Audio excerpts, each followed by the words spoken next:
Ah. Assalamualaikum, kembali lagi di Soft Sharing. Di episode kali ini, aku kembali ingin sharing-sharing mengenai hijrah.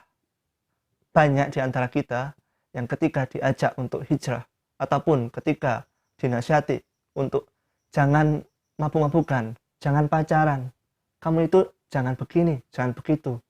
Alasannya itu banyak sekali. Ada yang takut kepada bosnya, ada yang takut kepada orang tuanya, ada yang takut penghasilannya berkurang, ada yang takut ini dan itu. Nah, salah satunya juga ada yang beralasan tidak mau hijrah karena sudah terlanjur maksiat katanya. Dengan bilang gini, aku nggak pantas untuk hijrah, aku sudah terlanjur maksiat, aku sudah nggak pantas untuk menjadi baik lagi.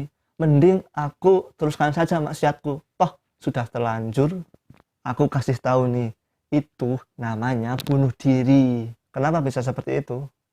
Contoh nih ya, kalau kita semisal kecelakaan di jalan, apa yang kita lakukan? Apakah kita membawa diri kita berobat ke rumah sakit ataupun ke klinik terdekat, atau kita pergi ke bahu jalan terus kita membenturkan kepala kita ke bahu jalan? Terus ketika ditanya oleh orang-orang, kenapa kamu begitu? Tanganku sudah terlanjur berdarah, biar kepalaku berdarah juga. Atau mungkin malah membawa pisau terus memotong tangannya. Kalau ditanya, kenapa tanganmu dipotong? Iya, karena kakiku sudah terlanjur terpotong, maka tanganku ku potong juga agar sama-sama terpotong karena sudah terlanjur. Apakah seperti itu? Ya tentu saja tidaklah. Kalau kita kecelakaan, kalau kita tabrakan, pasti kita membawa diri kita ke rumah sakit untuk berobat. Agar apa? Agar kita sehat. Bukan malah menyiksa diri sendiri dengan melukai bagian tubuh yang lain ketika bagian tubuh yang lain sudah terlanjur sakit. Itu kan aneh. Nah sama. Makanya kalau kita maksiat, yaitu diobati dengan bertaubat, dengan mendekatkan diri kepada Allah. Bukan malah menambah-nambah maksiat kita dengan dalih kita sudah terlanjur bermaksiat. Itu namanya sama saja aneh. Seperti yang terjadi kepada kita ketika kita kecelakaan. Yang kita lakukan adalah berobat, bukan menambah penyakit yang ada di diri kita. Nah, makanya kita jangan lagi beralasan tidak mau berhijrah karena terlanjur maksiat. Yuk kita obati penyakit maksiat yang ada di diri kita dengan cara bertaubat, dengan meninggalkan maksiat lalu memperbanyak amal kebaikan. Tapi perlu diingat nih, amal kebaikan yang banyak kalau tidak meninggalkan maksiat, maka penyakit maksiatnya itu tetap aja akan ada di dalam tubuh kita.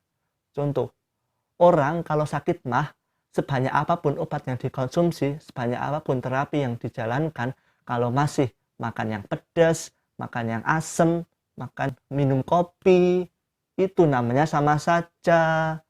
Mahnya tidak akan hilang. Karena apa? Karena hal yang menimbulkan penyakit masih dilakukan, walaupun obat yang dikonsumsi itu banyak, tetap sisa tidak akan mempengaruhi. Sama kalau kita melakukan amal kebaikan tetapi maksiat kita tidak ditinggalkan, ya sama saja penyakit itu akan tetap berada di tubuh kita. Tapi tetap saja meninggalkan maksiat juga butuh proses demi proses, jangan langsung. Tapi kan aku sudah buruk banget, apakah masih taubatku bisa diterima oleh Allah? Sini aku kasih tahu ya, teman-teman pasti paham kan dengan sahabat Umar bin Khattab radhiyallahu anhu. Coba ingat-ingat dahulu. Aku bukannya merendahkan beliau, tetapi ini sebagai pelajaran saja. Dahulu beliau Umar bin Khattab pernah menjadi orang yang sangat ingin membunuh Nabi kita, Nabi Muhammad SAW. Coba berapa besar dosa orang yang ingin membunuh Nabi, tidak bisa dibayangkan kan? Tetapi apa selanjutnya yang terjadi? Ketika beliau memutuskan untuk bertaubat, memutuskan untuk masuk Islam, memutuskan untuk berhijrah, maka beliau menjadi salah satu sahabat yang dijamin oleh Allah untuk masuk surga. Nah, coba itu, orang yang selama hidupnya pernah ingin membunuh Nabi saja, pada akhirnya bisa menjadi orang yang dijamin masuk surga ketika sudah bertaubat. Lah kita, coba sebesar apapun dosa-dosa kita, apakah kita pernah untuk mencoba membunuh Nabi? Tidak kan? Lalu apa yang mesti kita khawatirkan? Allah itu maha pengampun kok. Kita pasti diberi ampunan oleh Allah. Karena ampunan Allah itu seluas langit dan bumi. Dan Allah pun juga berfirman dalam surat An-Nisa ayat 110, "Wa may ya'mal su'an aw yadhlim nafsahu tsumma yastaghfirillaha yajidillaha ghafurur rahima." Barang siapa yang mengerjakan kejahatan dan menganiaya dirinya, kemudian ia mohon ampun kepada Allah, niscaya ia mendapati Allah Maha Pengampun lagi Maha Penyayang. Itu Allah saja sudah membukakan pintu maaf dan pintu ampunan kepada kita, maka kita manfaatkanlah pintu itu dengan sebaik-baiknya. Maka jangan lagi kita putus asa untuk mendapatkan ampunan Allah. Karena nih ya, orang yang lumpuh saja masih ada harapan untuk bisa jalan. Berapa banyak coba orang yang sudah tidak bisa jalan lagi, qadarullah, Allah memberikan kesempatan dia untuk bisa jalan lagi, untuk bisa bepergian lagi, untuk bisa sehat lagi.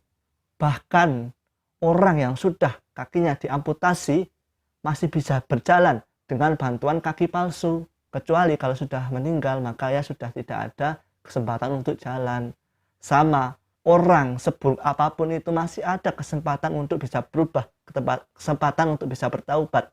Maka jangan sampai kita putus asa, karena tentu masih akan ada harapan untuk kita, kecuali kalau kita sudah meninggal dunia. Jadi jangan lagi kita mengatakan kita sudah terlanjur maksiat, karena yang ada hanyalah terlanjur meninggal tetapi diri masih dalam kemaksiatan. Nah, bagi teman-teman yang ingin menambah motivasi lagi dalam berhijrah, aku sudah siapkan beberapa link dari Ustadz di bawah ini. Dan jika teman-teman suka dengan video ini, jangan lupa like, share, komen, dan subscribe. Dan jangan lupa aktifkan notifikasi tombol lonceng yang ada di bawah ini. Semoga teman-teman suka dengan video ini. Sampai berjumpa lagi. Assalamualaikum.